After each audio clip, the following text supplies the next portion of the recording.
بنی اسرائیل کا ایک قصاب اپنے پڑوسی کی نوکرانی پر عاشق ہو گیا۔ اتفاق سے ایک دن نوکرانی کو اس کے مالک نے دوسرے گاؤں کسی کام سے بھیجا۔ قصاب کو موقع مل گیا اور وہ بھی اس نوکرانی کے پیچھے ہو لیا۔ جب نوکرانی جنگل سے گزری تو اچانک قصاب نے سامنے آ کر اسے پکڑ لیا اور اسے گناہ پر آمادہ کرنے لگا۔ جب اس نوکرانی نے دیکھا کہ اس قصاب کی نیت خراب ہے تو اس نے کہا، اے نوجوان، تو اس گناہ میں نہ پڑ۔ حقیقت تو یہ ہے جتنا تو مجھ سے محبت کرتا ہے اس سے کہیں زیادہ میں تجھ سے محبت کرتی ہوں، لیکن مجھے اپنے پروردگار کا خوف اس گناہ کے کرنے سے روک رہا ہے۔ اس نیک سیرت اور خوف خدا رکھنے والی نوکرانی کے زبان سے نکلے ہوئے یہ الفاظ تاثیر کا تیر بن کر اس قصاب کے دل میں پیوست ہو گئے، اور اس نے کہا، جب تو اللہ عز و جل سے اس قدر ڈر رہی ہے تو میں اپنے پروردگار سے کیوں نہ ڈروں؟ میں بھی اسی مالک کا بندہ ہوں، جا تو بے خوف ہو کر چلی جا۔ اتنا کہنے کے بعد اس قصاب نے اپنے گناہوں سے سچی توبہ کی اور واپس پلٹ گیا۔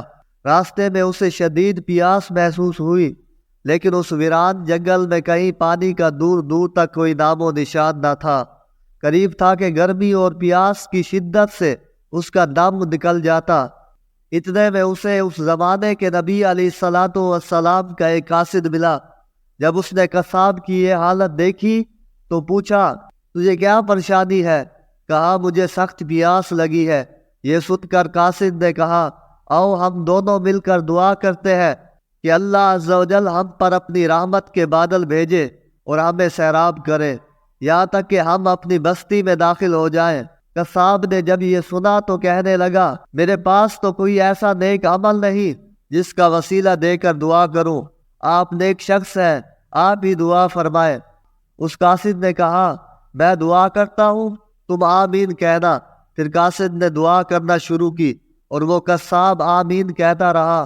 تھوڑی ہی دیر میں بادل کے ایک ٹکڑے نے ان دونوں کو ڈھانپ لیا اور وہ بادل کا ٹکڑا ان پر سایہ فگن ہو کر ان کے ساتھ ساتھ چلتا رہا۔ جب وہ دونوں بستی میں پہنچے تو قصاب اپنے گھر کی جانب روانہ ہوا اور وہ قاصد اپنے منزل کی طرف جانے لگا۔ بادل بھی قصاب کے ساتھ رہا۔ جب اس قاصد نے یہ ماجرا دیکھا تو قصاب کو بلایا اور کہنے لگا، تم نے تو کہا تھا کہ میرے پاس کوئی نیک عمل نہیں اور تم نے دعا کرنے سے انکار کر دیا تھا۔ پھر میں نے دعا کی اور تم آمین کہتے رہے، لیکن اب حال یہ ہے کہ بادل تمہارے ساتھ ہو لیا ہے اور تمہارے سر پر سایہ فگن ہے۔